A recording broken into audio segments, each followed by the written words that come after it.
नाज़रीन, किताब रंग प्रोग्राम में आपका इस्तकबाल है। आज मैं एक बहुत ही अहम तसनीफ़ का तारुफ पेश करने जा रहा हूँ।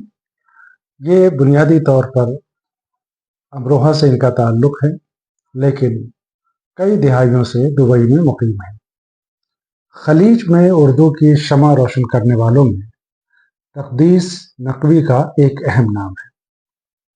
अमरोहा के इल्मी अदबी घराने से उनका ताल्लुक़ है। अलीगढ़ मुस्लिम यूनिवर्सिटी से उन्होंने तालीम हासिल की और कुछ अरसे तक वहाँ तदरीस से भी वाबस्ता रहे। कॉमर्स इनका मज़मून है, बैंकिंग इनका मैदान माश है और बड़ी कंपनियों में इन्होंने आला ओहदे पर अपने मनसबी फ़राइज़ अंजाम दिए। बहुत ही खूबसूरत तहरीर लिखते हैं। उनकी ये किताब जो मेरे पास है, खराशी, ये दरअसल इंशाइये और तंज़ मज़ाह के मज़ामीन का मजमुआ है। उनकी तहरीर वाकई पढ़ने से ताल्लुक़ रखती है। ये अपने बारे में खुद लिखते हैं कि जब अलीगढ़ मुस्लिम यूनिवर्सिटी में ज़ेर तालीम थे एमए के दरमियान, तो अलीगढ़ का माहौल नाज़रीन आप जानते हैं कि बड़ा इल्मी, अदबी और तहज़ीबी है। तो उसी माहौल ने इनको तहरीर की तरफ राग़िब किया और चूँकि ख़ानदानी तौर पर विरसे में अदबी ज़ौक़ इन्हें मिला था, नतीजा ये हुआ कि इन्होंने अफ़साना निगारी शुरू की और उस ज़माने के जितने अदबी रसाइल थे उनमें इनके अफ़साने छपे और इनको दाद भी मिली। लेकिन जब ये दुबई शिफ्ट हो गए और ये अपने काम में इस कदर मुनहमिक हुए कि उन्हें मौका ही नहीं मिला कि वो दोबारा तसनीफ़ की तरफ आए, और अब जब मुलाजमत से सबकदोश हो गए तो फिर वो ज़ौक़ जो इल्मी अदबी था वो दोबारा कूद करके आया इनकी तरफ और इन्होंने तसनीफ़ व तालीफ़ की तरफ फिर से अपने आप को राग़िब किया। मैं खुद उनकी तहरीर का एक हिस्सा पढ़ के सुनाना चाहता हूँ। ये लिखते हैं कि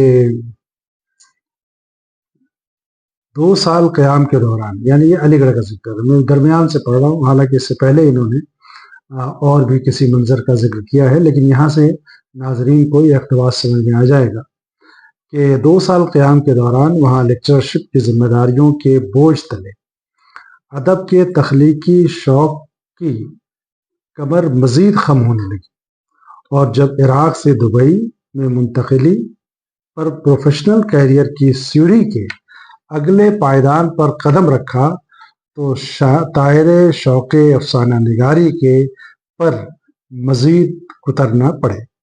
फिर मुसलसल मेहनत और काविश ने बैंकिंग के गैर अदबी तिजारती कसर में वाइस प्रेसिडेंट की कुर्सी पर ले जाकर बिठा दिया, तो बैंकर के गले में बंधी हुई टाई से इस जवां साल अदीब का गला मजीद घुटने लगा। अब आप ये देखिए क्या खूबसूरत नस्र ये लिखते हैं, इसी को कहते हैं तख्लीकी नस्र। ये जो किताब अभी तारुफ के लिए आपके सामने है, इसमें कुल 32 इंशाई और मज़ामीन हैं और इनके अनावीन से ही आपको अंदाज़ा होगा कि ये कितनी खूबसूरत नस्ल लिखते हैं और कितना चौंकाने वाला, कारी को अपनी तरफ खींचता है।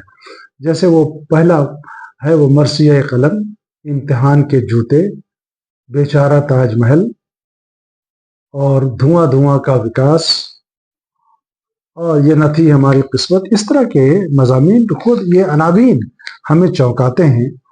और शिकवे जूता एसोसिएशन, अब ये देखिए, हम ज़बां कोई ना हो, जदीद स्वदेशी रेल, तो ये इनके अंदर एक तख्लीकियत है। मैं अगर वो कलम का मर्सिया जो इन्होंने लिखा है उसका एक इक़्तिबास सुनाना चाहता हूँ ताकि अंदाज़ा हो और नाजरीन तक़दीस नकवी के इस किताब को आपके अंदर पढ़ने का ज़ौक़ पैदा हो। इसलिए मैं चाहता हूँ कि तहरीर का कुछ नमूना आपको पढ़ के सुनाऊँ। लेकिन उससे पहले मैं ये बताता चलूँ कि जितने भी मज़ामीन हैं दरअसल उनके वसी जो मुशाहिदे हैं और तजर्बात हैं और ज़िंदगी को जिस तरह से उन्होंने देखा है मुख्तलिफ मरहलों में, उन तमाम का ये मजमुआ है और बहुत ही खूबसूरती से وہ تمام حالات، وہ تمام قوائف اس میں منعکس ہوئے ہیں۔ اب یہ دیکھیے کہ اس میں تہذیبی شعور بھی ہے، سیاسی شعور بھی ہے، عالمی سطح پہ جو تبدیلیاں آ رہی ہیں اور عالمی سطح پہ جو شناخت کا بحران ہے، یہ تمام چیزیں اس میں موجود ہیں۔